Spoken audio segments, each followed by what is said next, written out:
the work, boots on the ground, and also for the community that they feel a little bit exploited at times.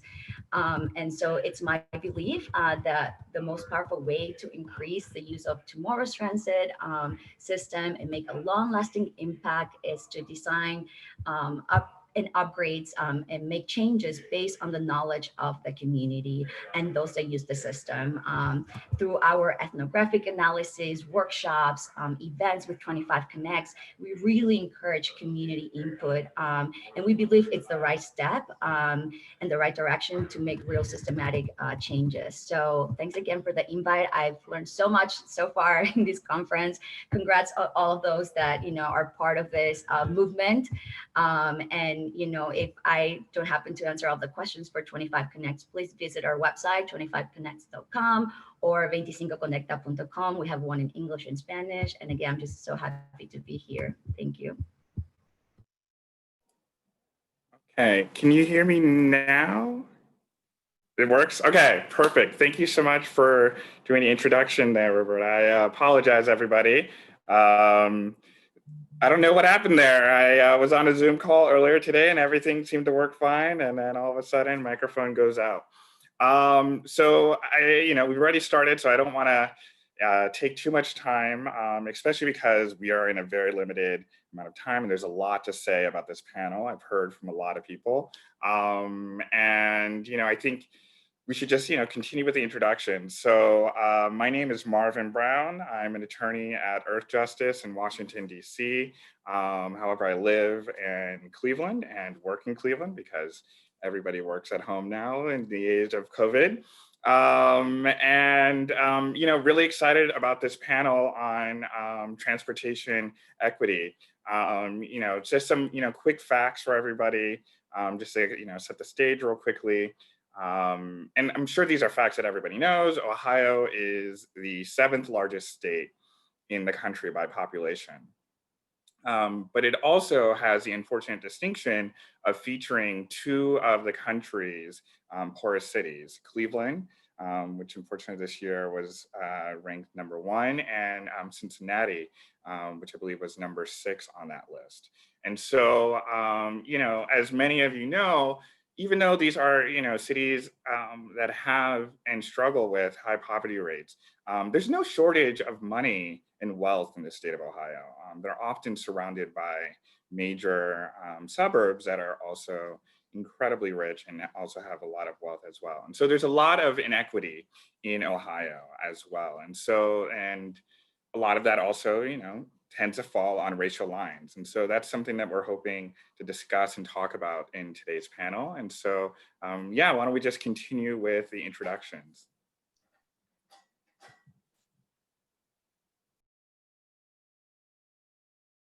And why don't we go with Aslyne next? Hi, I'm Aslyne Rodriguez. I'm the Director of Government Affairs at COTA. But prior to coming to COTA, I had a startup called EmpowerBus that I ran for about 4 years. It was a microtransit company that was focused on getting low to moderate income communities to and from work, education, and healthcare.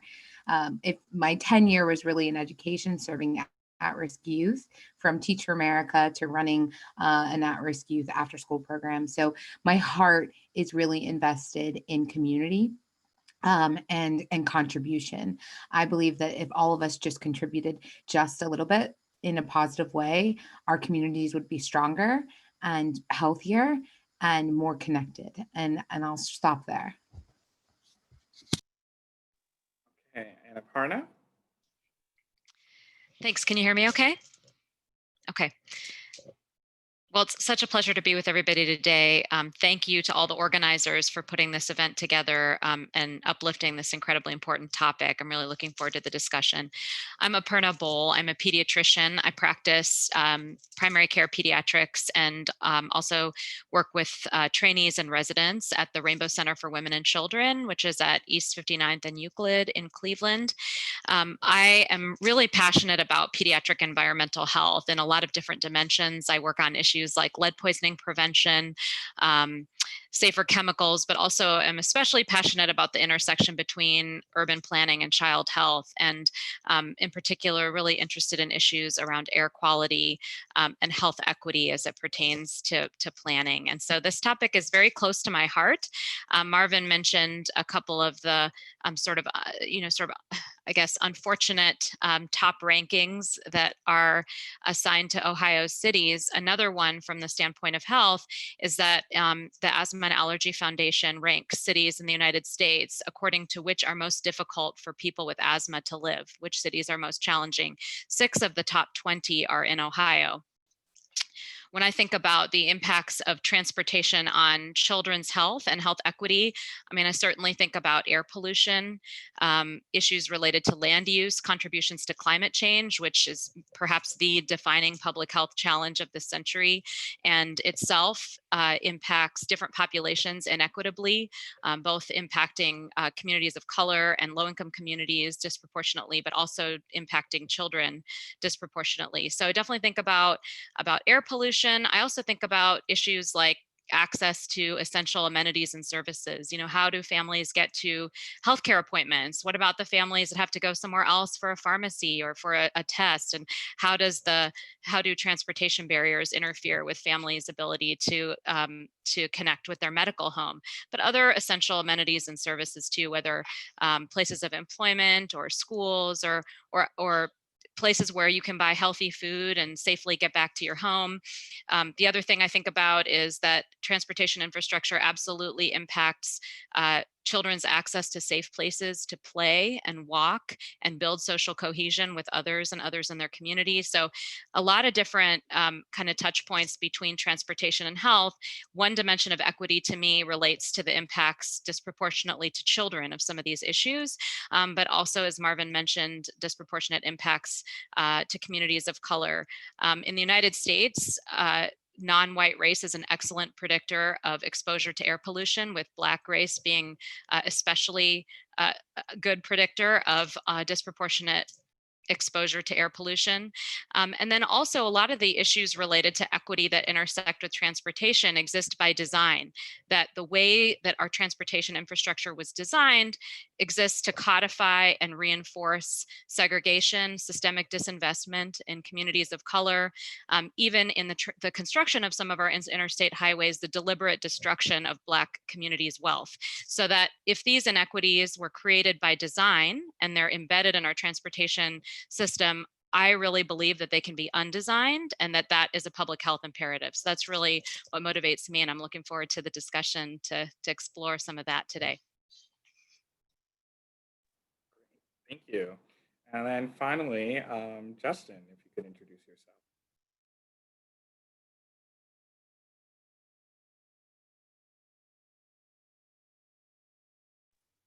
Fortunately. All right, there we go. Good afternoon, everyone. Justin Bibb. I've been a board member at the Greater Cleveland Transit Authority since October of 2018, almost coming up on 3 years here. And I'm also a recently announced candidate for mayor of Cleveland. I'm happy to be on this panel today. I believe access to affordable, high quality transit is an issue of economic justice. And, you know, I got that perspective from growing up in Mount Pleasant off 121st and Dove on the southeast side of the city, because being able to take the bus to school or the grocery store was the only way that our family could afford it growing up in Cleveland. And so I know that, you know, through my advocacy at RTA, I'm doing everything I can as a board member to advocate for a more equitable, affordable transit system. And then through that advocacy at RTA, I'm realizing the importance that the city can have in truly creating systemic change to make sure we prioritize safe and complete streets, and also do a better job of elevating the importance of affordable transit at the city level. And so we have a lot of work to do in order to eradicate some of these issues and barriers, and I'm looking forward to the conversation this afternoon. Great, thank you, thank you. So I want to make sure that this is as dynamic of a conversation as possible. And so I'm going to start off with some general questions for everybody, and then I have some specific questions for people. But I would definitely also encourage people in the audience to write your questions in as well. We definitely want to take some time for audience questions. I know I've heard from personally people who are really interested in this panel and have questions that they want to ask. This is an issue that affects all of Ohio cities. It's not, something that is unfortunately, limited to just one geographical space. It is definitely an issue that we're all tackling and trying to get our hands around at the same time. So the first question I want to begin with is, following the killings of George Floyd and Breonna Taylor this summer, and the protests that occurred this summer, there's been a lot of talk in organizations, and I'm pretty sure almost in everybody's organization they've been talking about diversity, equity, and inclusion, DEI, as a lot of organizations like to call it. And these are buzzwords that we hear all the time. And so I really want to know, and I think the audience would like to know more about, when you hear these buzzwords daily, what do they really mean to you? And how are these words informing the work that you do on a day-to-day basis? How do you take these, words that can feel and are sometimes amorphous, but how do you translate them into, daily practice, specifically when it comes to issues of transportation? Now, anybody can go first.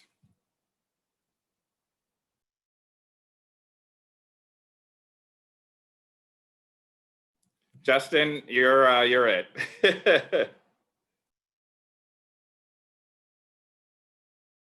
You're muted, Justin. There we go. Marvin, like you said, I think we've all been hearing the word equity and racial equity a lot this year. I define equity as doing the hard work of truly understanding the lived experiences of people. And as a Black man in this country, my experience with government, my experience, with the police, my experience navigating challenging corporate environments is going to be very different than my white counterparts. And what happens in public policy is we tend to try to apply a one-size-fits-all approach based on our own assumptions that have been derived by our own collective lived experience. And so for us to truly dismantle some of the equities and the barriers that we see in public policy, it's important to dismantle our own assumptions and biases and truly take into account the lived experiences of the people we're trying to serve. And so in my world at RTA, what I'm trying to do every day is think about if I'm riding the bus, because I frequently do ride the bus, I ride the health line as much as I possibly can. How am I taking my own viewpoint, but also the viewpoint of our riders into consideration when looking at, what our fare policy is, when looking at how our transit police is interacting with our riders, when looking at what measures or metrics we are using to truly understand how effective RTA is doing at its job to truly serve its customers.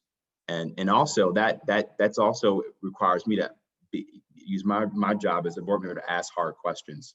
And then, I also want to give a shout out to the Clevelanders for Public Transit, who I believe is on the call today. They've been doing a really good job of fighting at the door for a lot of these issues, because for a long time it was hard to get traction on them. And so I think it's bringing that lived experience perspective to the table allows us to truly tackle these issues in a systemic way on a long-term basis.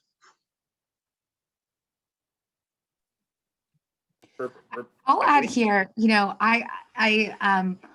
I said this prior to this panel speaking, but for me, I feel like we're throwing the word equity, diversity, inclusion around like it's confetti, and I really have a hard time talking through that unless there's action behind it, right? Accountability is critical.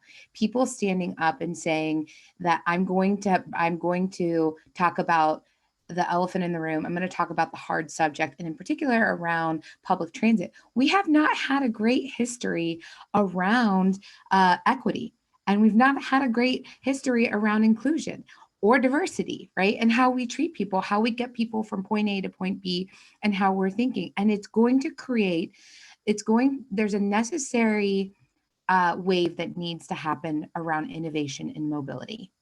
It is not a one size fits all. We need to be thinking about mobility freedom.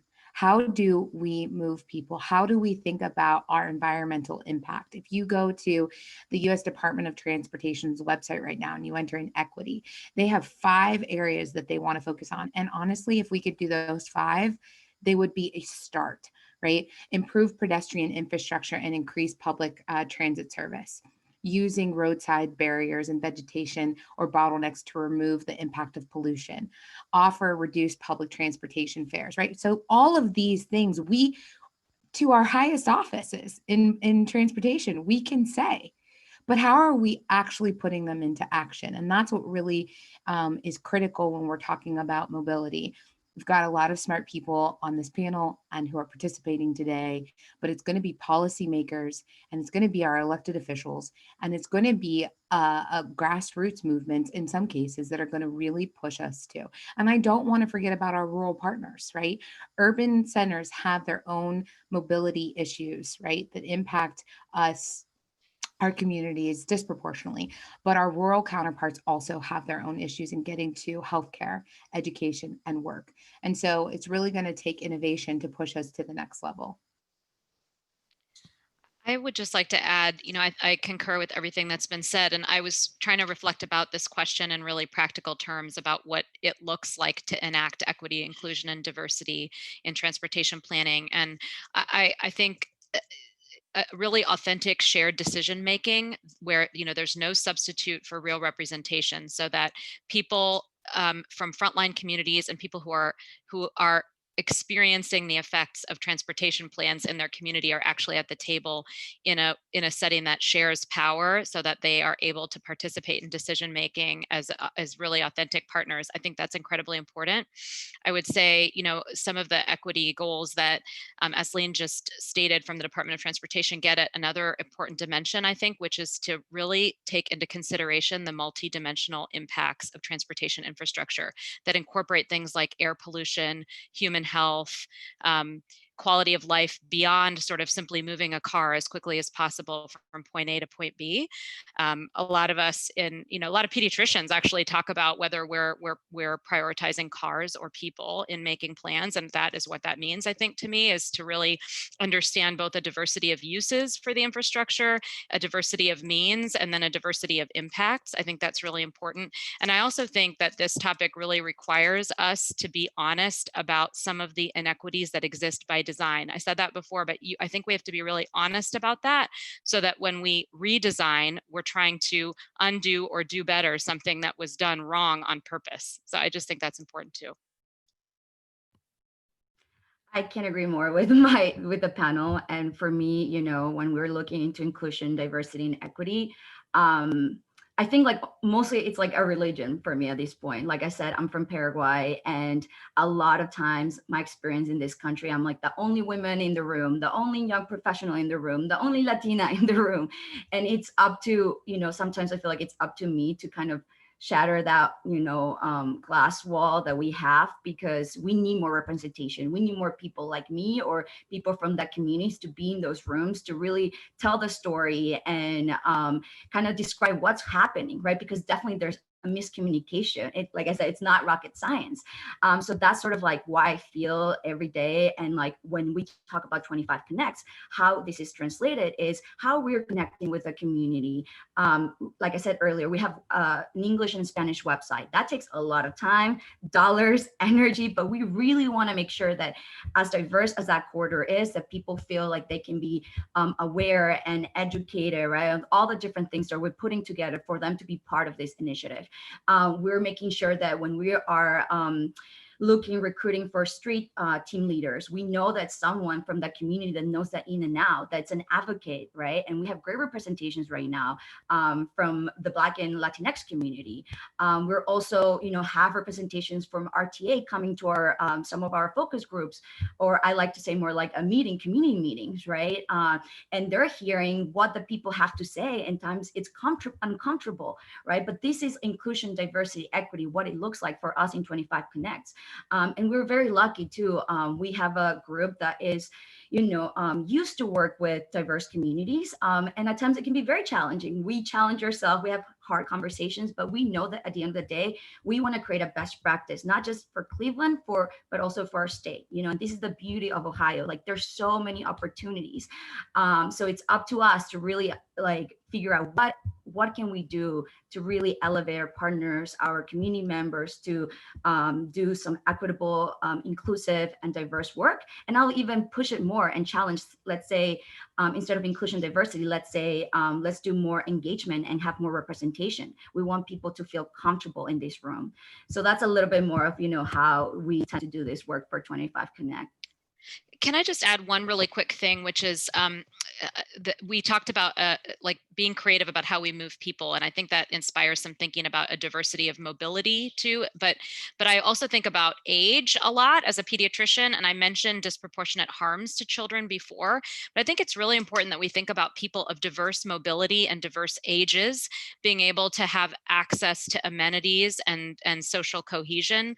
It deserves to be said that I think for children's health, it is incredibly important for kids to be able to get around independently, and also to be able to have safe places that are accessible to them to walk and play. Increasingly, that is not true. It's like a destination you have to take a child to play. That is not promoting of pediatric public health, and that should be a really important part of our transportation planning too. Building off of that, and I think this is something that people on the panel have really touched upon already. I would like to know, looking out across the state of Ohio, where do you think we are right now? And where do you think the current trajectory of the state is going, when we're thinking about these issues, specifically, diversity, equity, and inclusion, these buzzwords, where do you see the state is going? And is it a positive direction, or is it, we need to put the brakes on this and, try and rethink where we're going at the moment?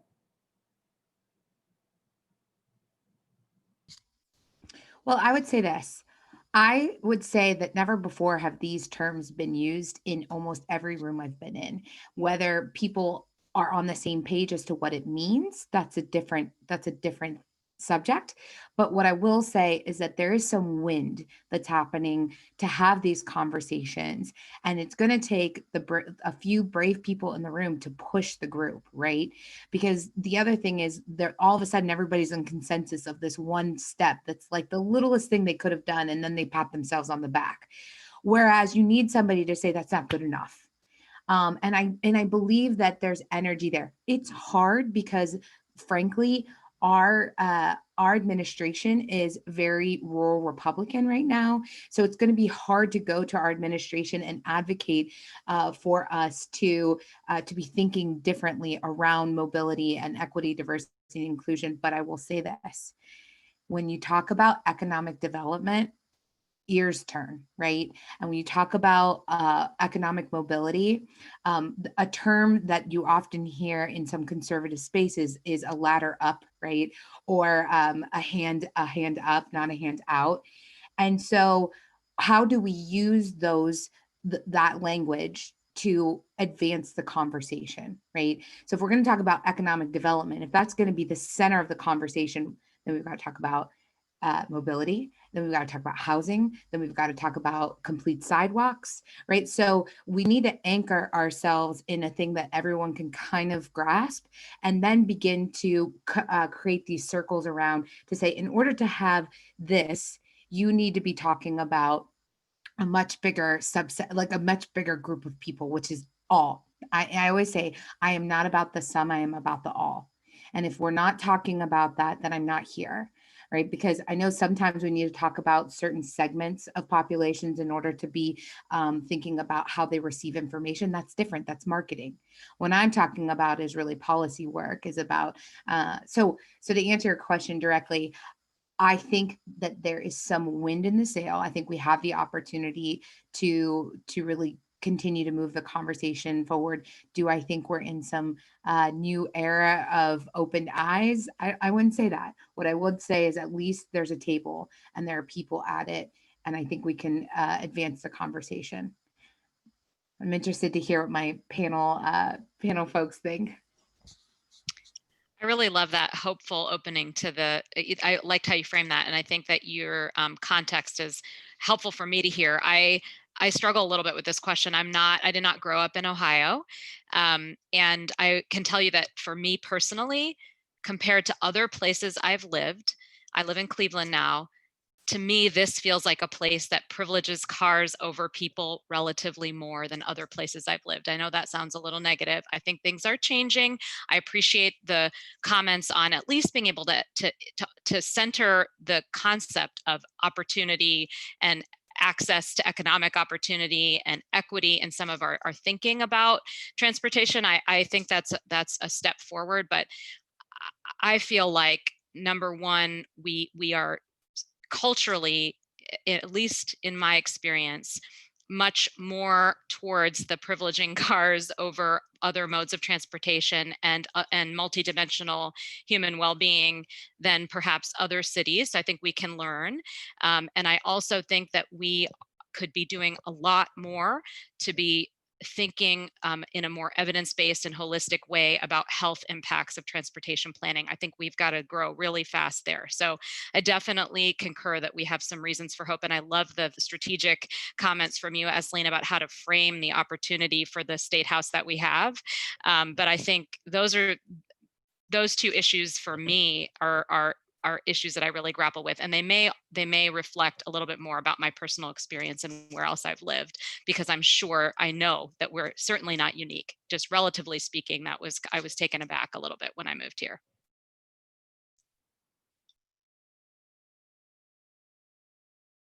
I can jump in. And so for me, I think that definitely, there's great people doing great work. I'm sure some of you guys are in this call, right, in this conference. So thank you for that. But I think as a state, there's a lot of room to grow.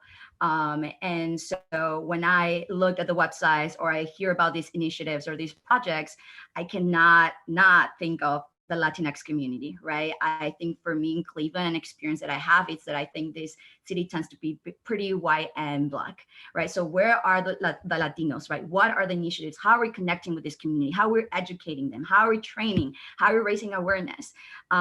This community doubled its size in 2000. If you look statistically, it's growing. It's the only population really that's having kids right now. It's our future workforce. There's just so much there that we're not tapping in. And so if we're going to say inclusion, diversity, equity, let's put everyone in the room. Let's look at our communities. Let's see what we can create, because the reality is even the past 3 years, I've been trying to create a Latinx pipeline here in Cleveland, right? Where we can connect all of these resources holistically. And so, if you guys are working something Latinx, that's awesome. If not, let's start thinking of it. And I'm more than happy to connect, but, we cannot longer just, pick one or two communities. Like, there are people out there that are dying to be part of these conversations. You just have to look into it, send emails, connect, right? It's not going to be easy. A lot of these communities are traumatized. So I think that we need to do a better job of lifting the Latinx community, because they're, a big deal in this country, in this state, even in Cleveland. So that's sort of like, what I think. It's almost like suicidal not thinking of this community. So, that's what I would like to see more representation that means.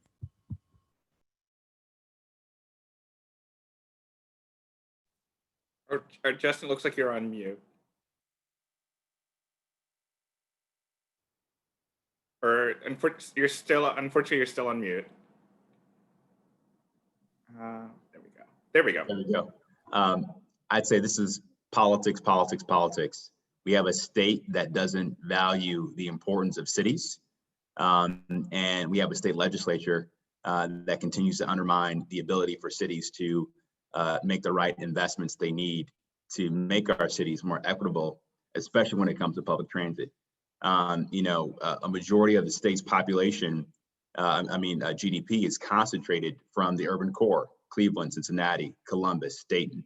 And so we need to do a better job of having an urban agenda for the state to make sure that we have a state government that can invest in our urban economies to address some of these systemic issues for us to truly be a competitive state and to truly uplift our most underserved communities of the urban core across the state.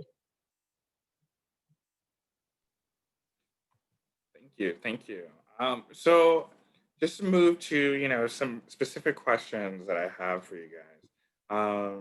Wanted to start off, Roberta, and this sort of builds off of something that Aslyne mentioned when she talked about the importance of economic impact as a way of framing issues.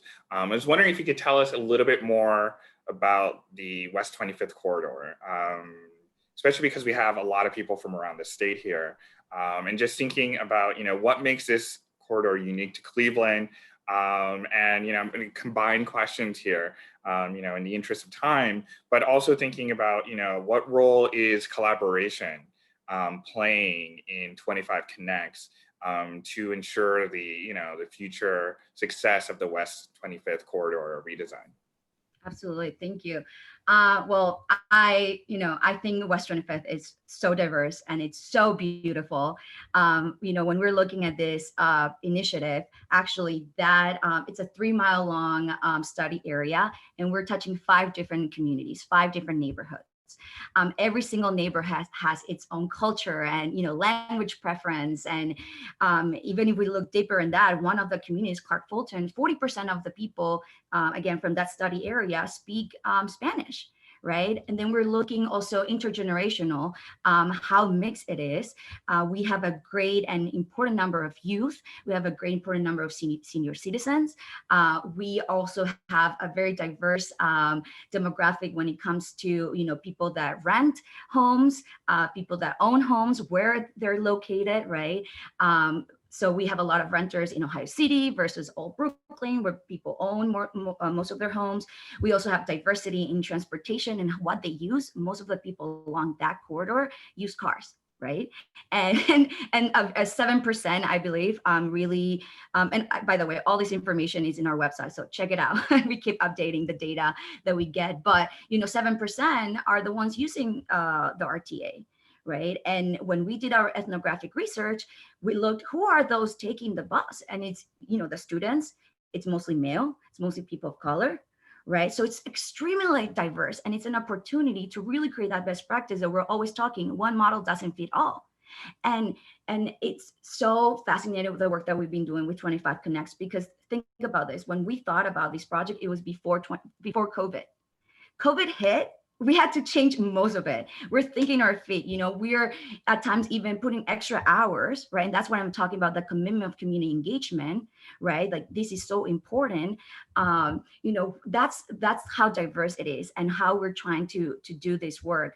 And collaboration is almost in our DNA. I think collaboration can also be a buzzword, but we really are trying our best to work with, the city, the CDCs, community influencers, activists, name it, because we don't have all the answers, and we know that, right? We want to elevate those that do and that haven't been heard for so long.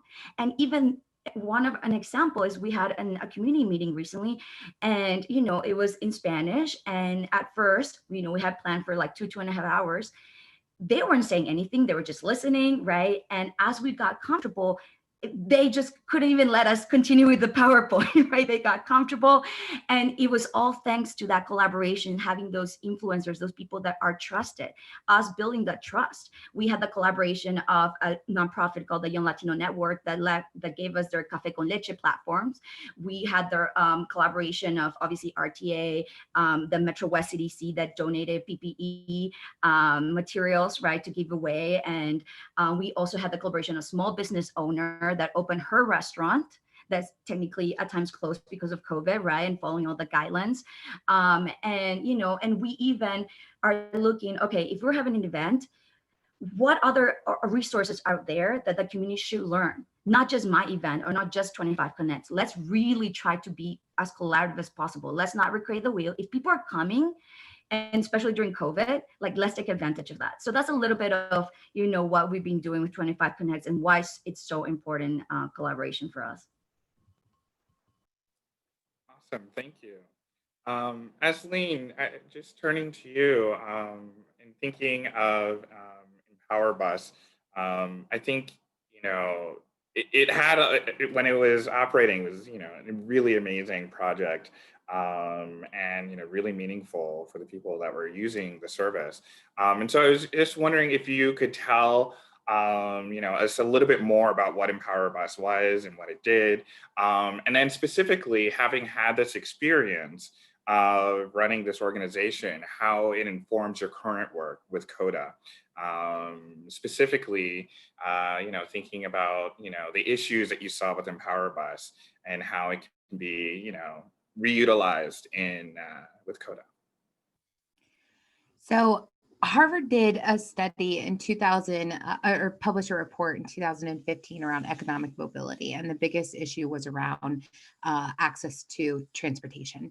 And so as somebody who did Teach for America and worked in after school settings, I saw firsthand what it looked like for my families to have to try to get to school, try to pay a bill and on time, and make it to the grocery store and catch the bus. And I was in a place and space where I just thought somebody needs to do something and it needs to be different. And I wasn't doing anything outside of the box. There is a whole graveyard of microtransit companies. Ford had one called it's Chariot. So it's not, doesn't escape me that this isn't the business model of microtransit is not super easy, right? Companies want people, but they get these big tax abatements and they put their companies further out, and then it takes people longer to get there, right? Versus I grew up in Youngstown, Ohio.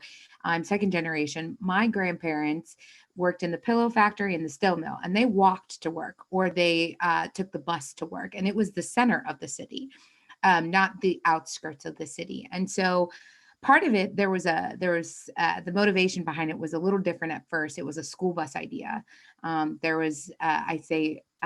School buses are like the petri dish for bullying, right? Like it starts a kid's day off like crap and ends a kid's day off like crap. And so could we make it like the magic school bus? Could we put screens on the back of it so that it was interactive? Could we change the way it looked, the way it smelled? My dad's a bus mechanic, now retired, for Youngstown City Schools, and was like, please don't do this. And I had a mentor say to me, you're thinking too small. What if you went and you picked up the students and then you went and picked up the parents? Because there's a workforce issue. So then we really focused on workforce, education, and healthcare.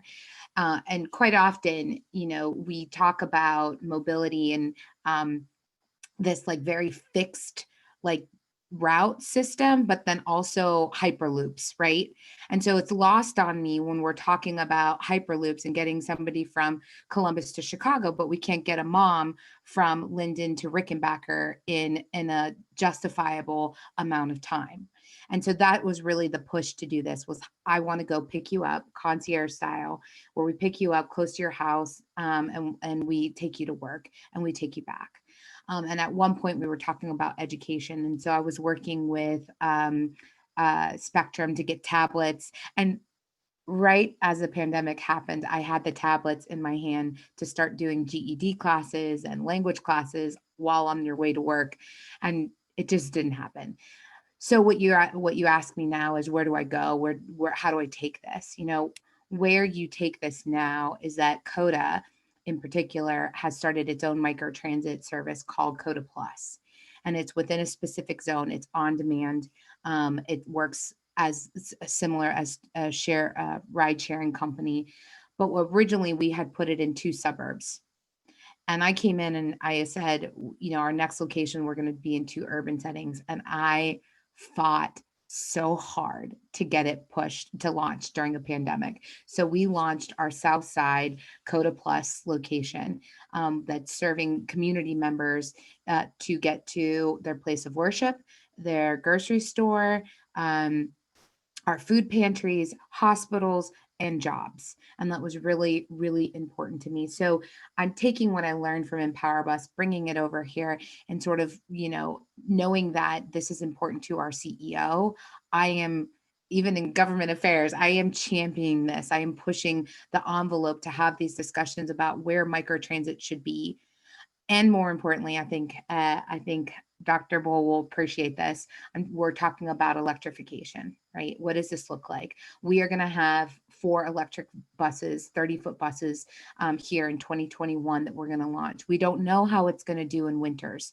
We're going to live and we're going to learn around electric vehicles because we do, again, our CEO is very, very committed to reducing our carbon footprint. By 2025, she wants us to be diesel free, to be moving almost to, in the process of moving to electric. What I will say is there's not enough advanced technology around electric 15 passenger vehicles, but we'll get there. What turned out to be this wild dream has led to an opportunity to impact the community in a big way. And I appreciate the hard lessons of being an entrepreneur and bringing them over to an agency that's willing to think bigger. Awesome. Thank you so much for sharing that with us. Aparna, you mentioned this a little bit earlier about how a lot of the issues that we are struggling with and, that have huge detriments to people's lives are often done by design. And so one thing I think we'd like to know is, what role does city planning play in the health outcomes of your patients? I think it's one thing to, design a street and think about, how many cars are going to be on it, how many, pedestrians are going to be here. It's another thing to think about it in terms of the health outcomes that this street might, potentially have on patients. I think that question we probably could spend hours really diving in, because there are so many different dimensions of health impacts of city planning. I'll try to keep it brief and maybe just offer a couple sort of illustrative examples. You mentioned safety, so planning affects, and again, we're focusing more on cities here, so I'm talking more about cities. It's absolutely true that rural environments have their own challenges, but because of where I practice and the kinds of issues I'm seeing day to day, I'm going to focus on cities. But safety, when it comes to injury, access to green space, places for diverse people to gather and build social capital, exposure to urban heat islands, and everything I'm describing here, I mentioned injuries as an outcome. Some of the outcomes of the other exposures I just named include things like, people think a lot about asthma, for example, and I mentioned air pollution earlier, but what about birth outcomes? Prematurity and low birth weight are linked to exposure to extreme heat as well as air pollution. What about learning, cognition, and behavior? Neurodevelopment is affected by air pollution, access to green space, access to places to play. Actually, extreme heat affects learning and school performance as well. I'm thinking more about children as I'm speaking about this because that's the population I serve, but certainly there are impacts on seniors and other populations as well. So really there's so many different examples of how planning can influence like multiple organ systems, multiple aspects of development, can have lifelong consequences, mental health, behavior, learning, cognition, lung health, cardiovascular health, social cohesion, birth outcomes. I mean, really the list goes on. And for every one of those, there are so much evidence. Noise exposure is an issue. Income diversity or lack thereof affects access to amenities and such as schools and other amenities. I mean, the list really goes on. I'll give you just a couple of examples. I mean, right now, something that I think about a lot is we have kids who are confined to their home environments in this pandemic. So issues related to home safety and community safety, and access to amenities, places to play and walk safely. I mean, it's just, they're being thrown into sort of stark relief right now because of the limitations we have on families' movements. And I mean, I have kids whose obesity is getting worse, their anxiety is getting worse, mental health of even young children is suffering. I have families tell me that there's nowhere that my kid can go outside and play that is safe. I'm restricting their movements. They have to stay inside. It's really, I mean, there are a lot of stressors that families are facing right now, but for children to not have a place to be a child is a very big problem. And then we think about, in the day-to-day sort of impacts, we think a lot, for example, about access to healthcare and other services. Definitely important, but I think there's so many sort of layers to that. One example that comes to mind for me that I encounter a lot, families who are on a tight food budget and are maybe walking to a market. So they're walking to a market, or maybe they're taking the bus to a market. It's winter time. There's no safe place to walk on the sidewalk with the little cart that you're taking to the market. You have a tight food budget, and it's cheaper to buy the heavier jar of peanut butter. Like, the unit price is lower, but there's nowhere to put it that you can safely and easily get home, because you're walking in the middle of the street, or you're climbing over piles of snow because we've cleared the streets but not the sidewalks. So I mean, I have families where they're making choices like that, like it's affecting my ability to have my food budget last through the end of the month, that there is not a safe and accessible way for me to actually get to the market and get home. So then maybe families are buying more shelf stable items, like less fresh items tend not to be as healthy, because that's what can kind of last. Maybe they're blowing their food budget on more expensive but lighter options because that's what's practical to get home.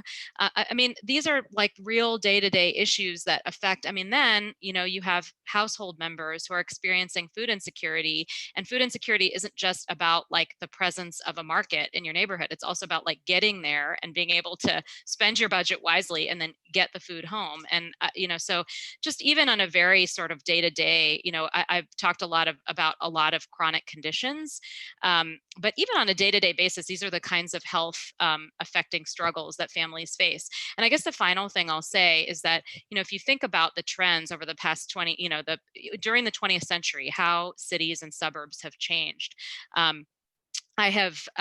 There's a few comments in the chat. There's a lot of comments I haven't been able to keep up with, but just comments about sort of this trend toward encouraging sort of larger land parcels, single family homes, encouraging car ownership as we moved into this more sort of urban sprawl, suburban sprawl kind of planning strategy over the past century. It's an extraordinary change in the way I think about kids. So kids in America live, and at the same time, this incredible shift in the burden of obesity, asthma, mental health, and other chronic conditions. I mean, the shift in the epidemiology of those conditions has really occurred in parallel with this incredible change in how we live and how we get around.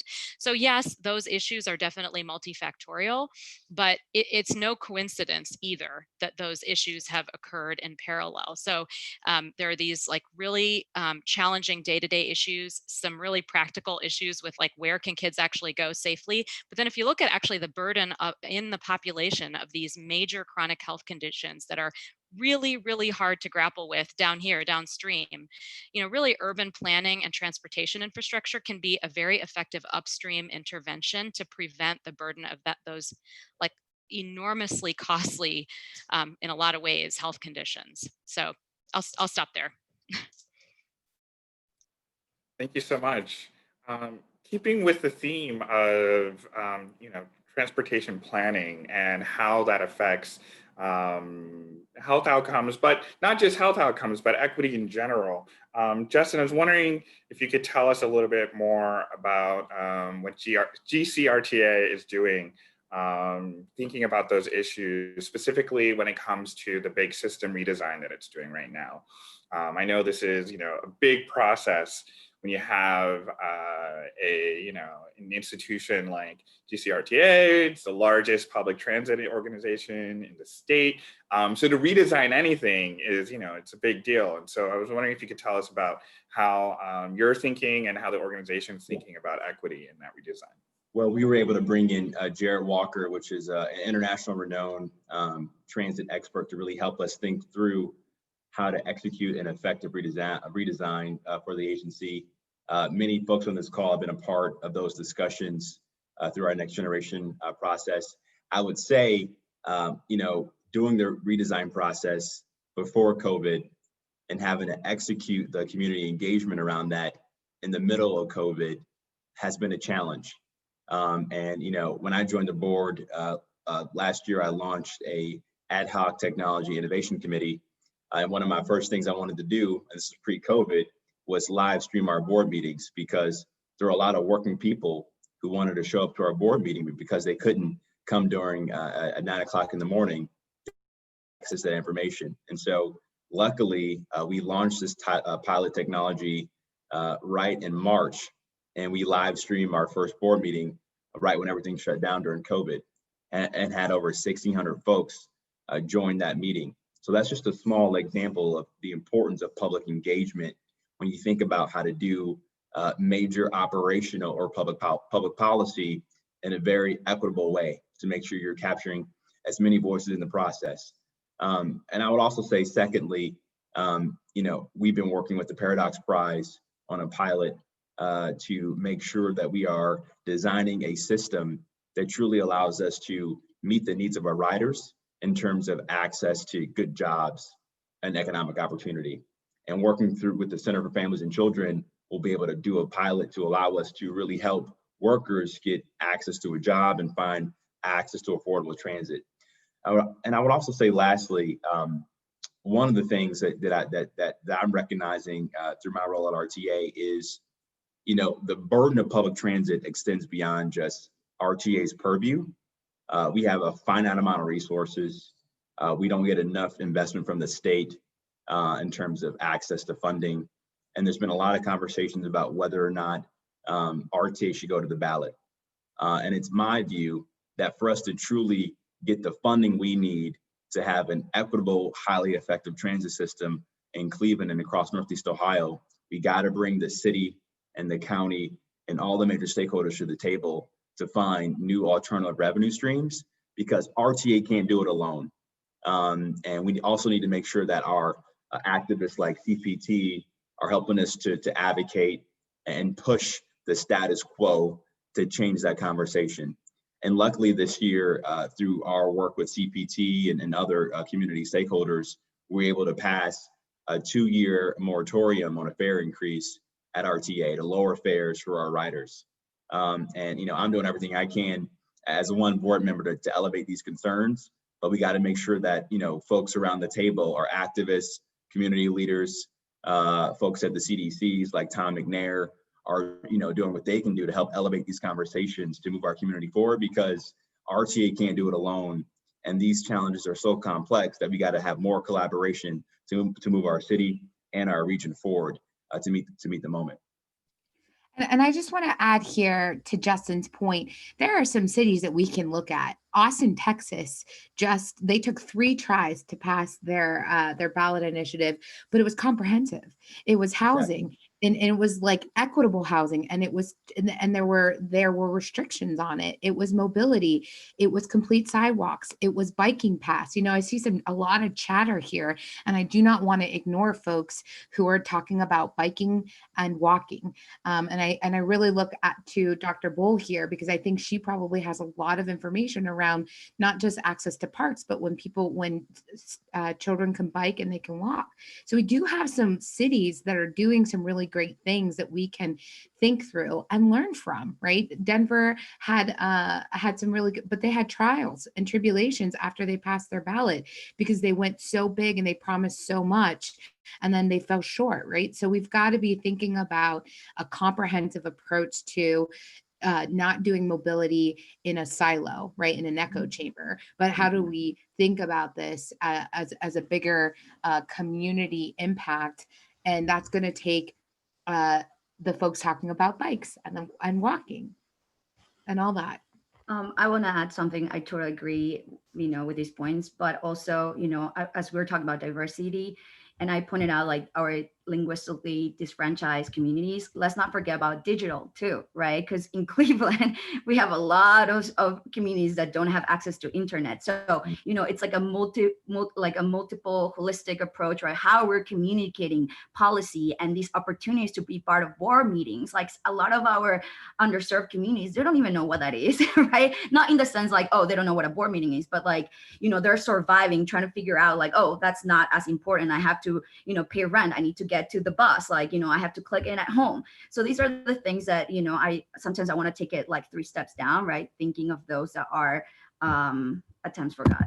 And then the other piece I wanted to share too, when it comes to women and things that came up across in our ethnographic research, safety, like at night, they don't want to travel. They have less trips going to places because they don't feel comfortable. And on top of that, we have women with kids and children and babies and struggling with strollers and the winter, right? And these are these sign issues that, at times we have male, oriented groups that are designing this or not thinking or cost more money again, but these are some of the outliers at times that we're not thinking of, and I just want to share that because it was very, I don't know, not shocking, but I just couldn't believe how we're still going through this stuff at this day and age. So some comments. So keeping with that, I want to transition a little bit towards the audience questions. We've gotten a lot of great questions over the course of this. I've been trying to keep track and save them. And so just to begin with an audience question, Anne has asked, she'd like to hear thoughts from the panel about how we remedy and reverse the effects of urban highways, which have had a devastating effect on Black and Brown communities in the state of Ohio.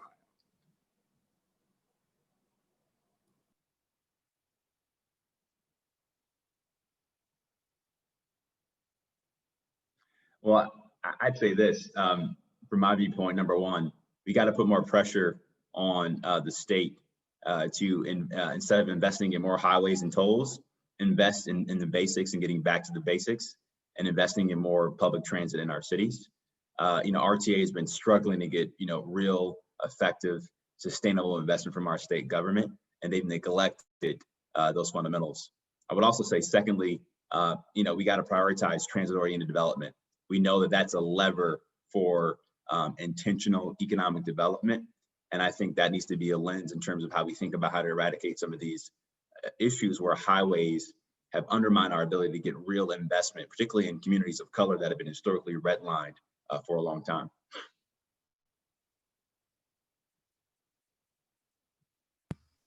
This goes back to Dr. Bole saying that she feels like, we prioritize the car over the person.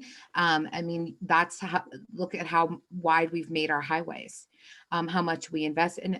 There's a comment by a listener, Sue, who said public trains and buses are viewed as an expense and roads are not.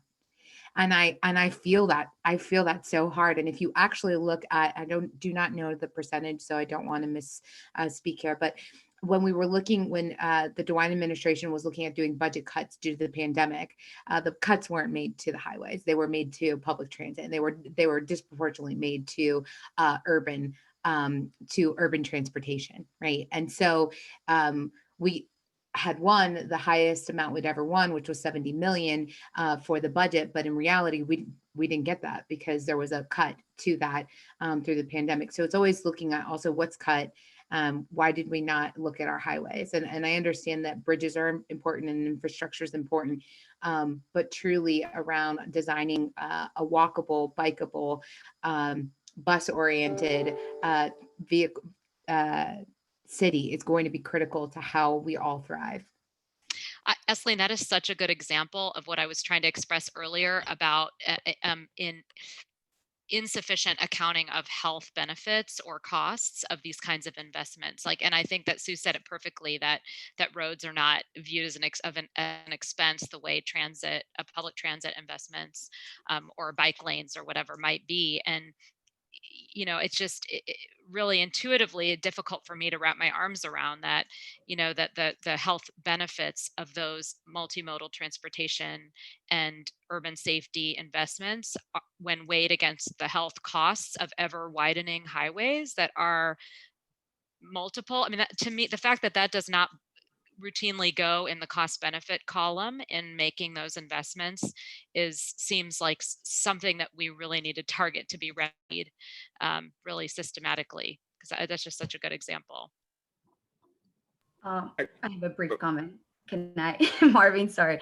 No, again, I'm going back to the people, right? So who are making these decisions, right? And who are the group of people affected? I'm pretty sure there are more people affected, and at times they're using their own tax dollars to make these decisions, right? So I think we need to do a better job educating them to, you know, be part of these movements. I know, like Justin said, some great advocacy groups are doing this work and they won some battles, right? But this needs to be a revolution. This needs to, you know, involve new people, new blood, get the people that are using the RTA that want, or not RTA, but public transportation, that want to see the difference. Like, we need to get them on board because their voices are very, very powerful. And for so many years and decades, they're being, you know, put under. So I think we need to start shifting to who's pushing for these changes. The more, the better. That's great. And actually, Aparna, you had just mentioned something that I had received a direct question about that's somewhat similar to what you were just saying. Do you know of any organizations in Ohio that are doing health equity analysis to inform their work? And is this something that you'd like to see more of when, you know, organizations, and specifically, you know, transit organizations are, you know, making their decisions? Yeah, I saw that question, and I can think of examples in public health not related to transportation.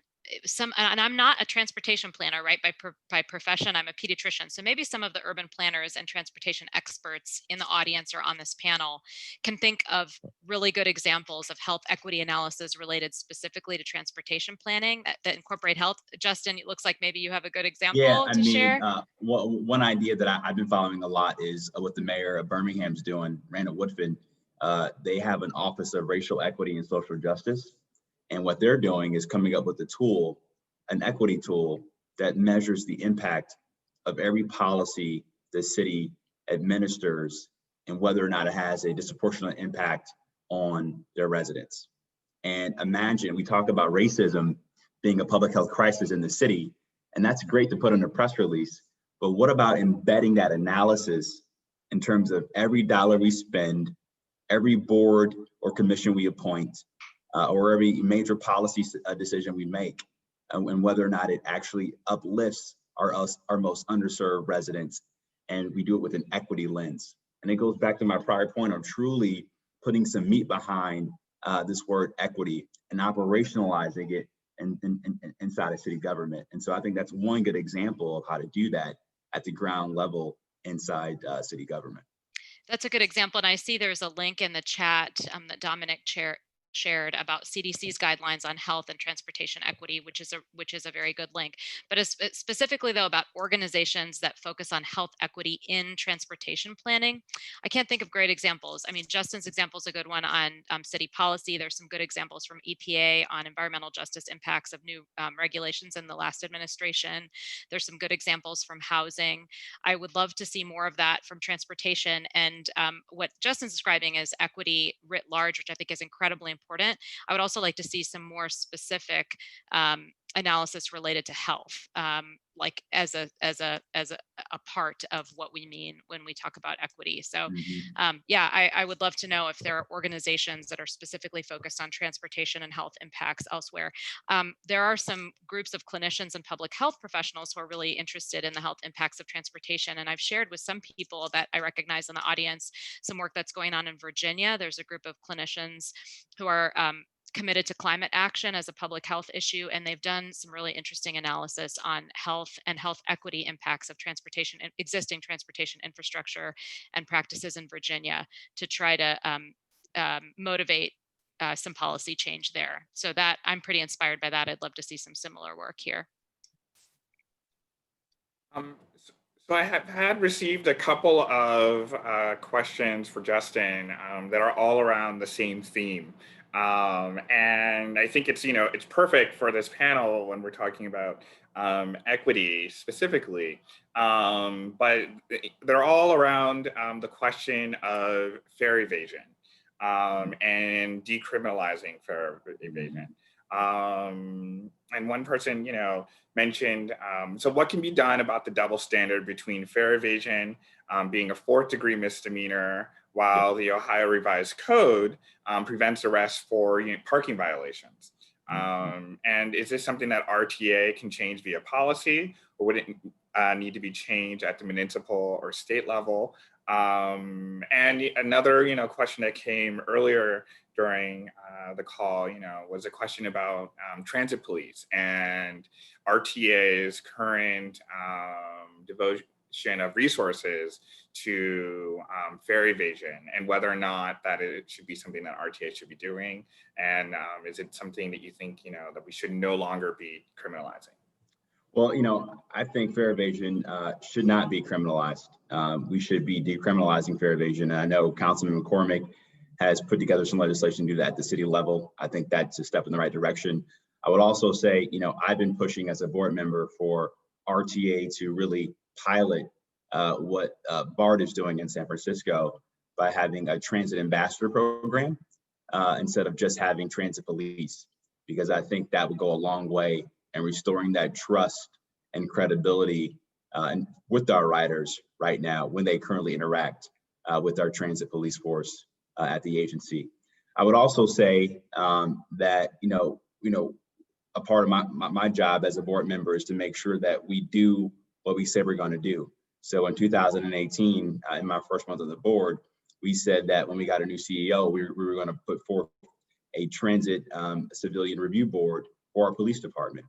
And through my committee, we're analyzing that process right now to make sure we have a transit police civilian review board to make sure that residents have an effective way to have their complaints heard inside of our existing agency at the RTA. And so these are all things that we need to focus on, because the bottom line is, whether it's RTA Transit Police or the Cleveland Police Department, nationally and locally, we've lost trust in our police force. And residents want to make sure that we have constitutionally appropriate policing, and we have to also do the hard work of charting what a new model of policing looks like. My mom's a social worker. I know that social work works from her own experience. And I want to make sure that we're doing the hard work of making sure that we elevate racial justice, equity, to make sure we have accountable and effective policing, because the current model does not work.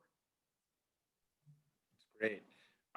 So we are, coming up upon the end here, and I know we could, continue talking about this for hours, and I'd love to, but I know everybody else has, we have schedules, we have meetings, there's another panels that are upcoming. So I want to end on, a group question for everybody. It's a new year.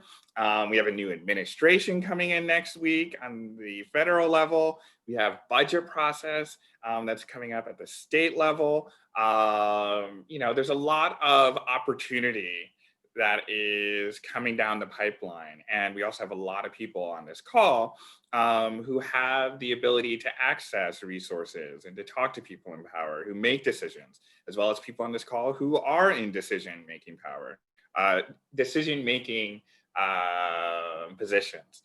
And so, just thinking about, the new year, I was wondering if everybody could, say, and also thinking about, the theme of this panel, what is on your, transportation equity wish list?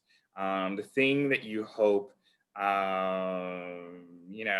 decision-making, people in decision-making positions would do in the near future, or, Justin, if you are in that position as, the mayor of Cleveland, what are the things that you think, we should be tackling so that we can have greater transportation equity in the state of Ohio? I guess I could kick it off first. I would say doing whatever I can to identify new revenue streams to have either free or highly subsidized transit, particularly for our residents who are at the poverty or below poverty level. You know, we like to claim that Cleveland's a great city to live in terms of the cost of living. But, you know, if you're a part of the working poor, you know, housing and transit costs make up a majority of your expenses. And so we can do the hard work of creating on-ramps, economic opportunity for our residents until we address those two major pain points. And I think either free or highly subsidized transit for our most disadvantaged residents will go a long way in order to solve that problem on a long-term basis. I can go next. That's a really hard question, Marvin. There's a list, right? But I would say that one, we need new blood, right? We need new people. We are in this workforce with 4, maybe 5 generations, right? And so we need new blood to shift things. And one of the things I really want to shift that came up on my ethnographic research with 25 Connects is the social stigma that public transportation is for poor people. And once you make, you know, enough money to buy your car, to live in the suburbs, like that's it, you know, they don't touch public transportation, they don't care about it. And so that's my wish for this year. Hopefully, you know, we can do some changes. I love both of those responses. I think we've learned a lot from the COVID pandemic about the importance of investment in public health infrastructure and prevention. My wish is that we see transportation infrastructure as a kind of public health infrastructure, and that means we have to calculate the health costs and benefits through an equity lens for transportation planning. I also think that in the new federal administration, I don't see enough focus on transportation and transportation equity in the Biden climate plan. I hope that will change. There's a lot about power, and that's really important, but transportation has got to be lifted up in that plan if we're really serious about health and climate action. And then the final thing I just want to say is I feel like I took sort of a doom and gloom tone before about chronic disease. I just want to make clear too, to end on a note of hope, that transportation solutions that are equitable are health solutions. They are climate solutions, they are health solutions, they are totally achievable. It is not rocket science. We design the systems a certain way, we can undesign them. So I just want to say it's not just that transportation issues can create a burden of chronic disease. The solutions are achievable and they are hugely beneficial, huge return on investment health solutions too.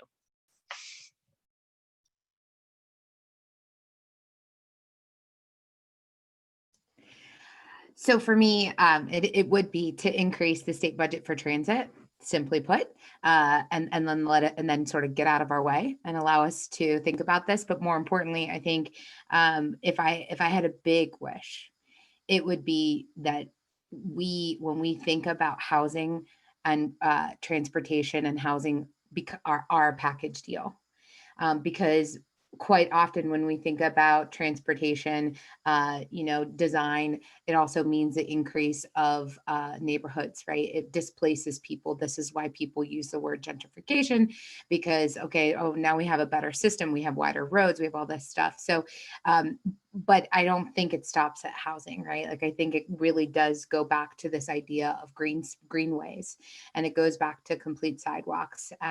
So I'm Christmas treeing my big wish, but I've seen other cities do it. And so why can't we? And it's going to take a collective power that says, I honestly keep thinking, how do we take this group on the road and like go to every elected official and say, here are the health implications, here are the environmental, here are the community. So truly, I think, the ability to think comprehensively about, a lot of people think not in my backyard, but like, I want it to be in everybody's backyard. I want everybody to have a sidewalk and a playground and mobility options. I want people to have mobility freedom. Well, that is a fantastic way to end this panel. And I just want to thank you all for agreeing to this discussion. I learned a lot. I'm sure everybody on the call learned a lot. I have not felt as hopeful about the state of Ohio as I have after today. And, definitely thank you, Angie, for putting this together and bringing everybody into the same room. And, I just want to wish you all a happy new year, and hope we get to see a lot of, I hope we get all of the wish lists that everybody, said.